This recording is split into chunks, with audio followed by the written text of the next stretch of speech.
And deaf medicine and what we talk about and what you advocate as well. It's not about only eating Asian superfoods, you could say. It's about getting that inspiration, that idea, and then seeing what you have locally. So people listening from America, from Europe, from Australia, Asia, what do you have that's dark colored? Like if you're in Thailand, go eat more black rice. I mean, we have good black rice too in Australia, for example, or good walnuts. I'm going to talk about mushrooms and seaweeds next. Very wonderful winter element, water element winter season foods. Mm. Finding what you can that's growing locally as well. So if you can find the red dates that are from New South Wales, get them. You know, it's a local ingredient. Or look to, native Australian bush herbs if you want. Like, find those ingredients that are supporting, because every traditional food culture has these principles. They don't call it 5 elements, but they exist, and they knew what to eat in what season. Color, flavor, functionality, it's all there. Yeah, it's just it's a way, a means to interact with your environment. And Yeah. you mentioned seaweeds. I mean, there's so many different We have degrees. such good seaweeds in Australia. People don't even. People don't know as well that it's probably, if you want to get into wild foraging, it's probably one of the easiest Yes. things that you can forage. And there are, it connects you to Yeah. the to the tides and to the and to the song lines at a particular, you're going to have a particular drift within the ocean that lands you a certain type of seaweed at a certain type of year.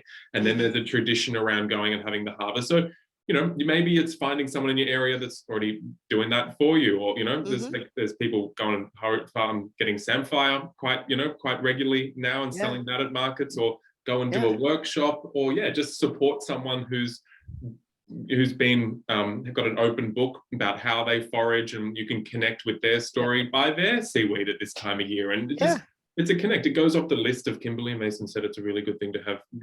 Go explore. Like, we just want to plant those seeds. And mushrooms is actually, if you want to talk about foraging, I haven't been on them, but there's plenty, there's more and more foraging weekends or days where you go out and you just find, like, you learn about the mushrooms. I mean, there's thousands of types of mushrooms. I'm going to, mention the more common ones you can get in your local farmer's market or your local grocery store even. But, most people eat white button mushrooms all year round, and that's it. But what about shiitake mushrooms, portobello mushrooms, Swiss brown mushrooms? My favorite are we call them black fungus in Chinese, but wood ear mushrooms is nicer English. Those are so good for the kidneys and the blood and the yin. You chop them up, put them in a stir fry, put them in, you can put them, because they look like olives if you chop them up really fine, which is what I like to do with olives. Put that in a bread. Like, you can make a lot of these ingredients more Western style. Okay. You don't have to cook them in rice and noodles and things like that, although I love it. But get creative, like just put them into Western risottos. I love buckwheat risotto in winter. It's a very yang grain. It's very, very warming and nourishing. Then you can put all your fabulous mushrooms in there. Put some rosemary. Like, you can make things more Western. Like, that's what I'm trying to say with this whole Chinese medicine thing. It's just principles and ideas. And then you make the flavor that you want and the local ingredients that you have. So dark colored grains, mushrooms, seaweeds. I mean, I can't remember, I know Diego if you put Diego Sydney foraging, you're fine. He did a bit. I know there's the belly of the world, I think it's called, mushroom meanders up this way. There's lots of people doing mushroom foraging, and especially if you get the right, when you get the right time of year and you get that little Eastern European, you get that kind of the forager that's got that, they've got that Eastern European Slav energy about them, and they're like, this is what my family's been doing for hundreds and hundreds of years of going out into the forest. When you get into that period and the rains come and and then bang, and you go out to the Blue Mountains and get all your slippery jacks, and you climb mushrooms, and that is great. I don't see it in Sydney as much, but watch out at that. I think, at that autumny time of year, autumn and winter, watch out for those pines and slippery jacks, because they're like super common up in the hills of Sydney, and that's a really great way to connect to your environment. Definitely. And just getting out to explore. I mean, where you are there's obviously a lot more community and people that are doing this, but definitely outside of Sydney, like, there's a new, I think it was a Facebook or Telegram group where it was like find your local home, gardener, or and just like you said, outside of the outskirts of Sydney or any big city, wherever you Mhm. are in Mhm. the world, there are people growing things in their garden and or their land, and they have a lot more than if you live in an apartment. Connect with them, like do a trade or buy from them. Like they're usually growing too many mushrooms or whatever it is, and support that. I think that's where we're going, with more really local produce, and that's the best energy of the food. That's the best season. Like you don't even need to think then. They're going to grow things that are in season.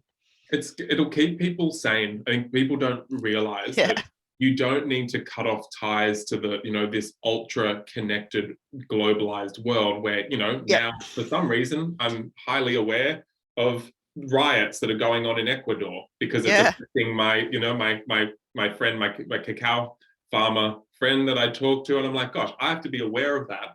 In order to survive being aware of that, I need to be connected to the extreme localization and bartering and Yep. sharing system.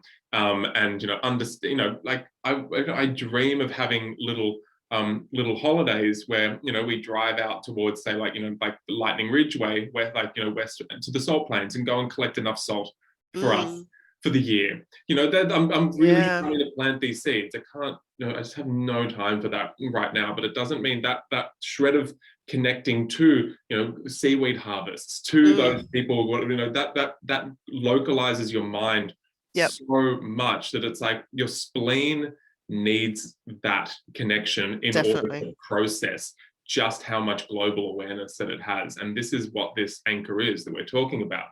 Yeah. And so the beauty is that people are already doing this. Everything that we're talking about, mushroom foraging, seaweed foraging, growing stuff locally, they are already doing. It's just got to find them. And, there's no excuse not to find them at this day and age with computers and technology and Instagram and things like that. So definitely, definitely.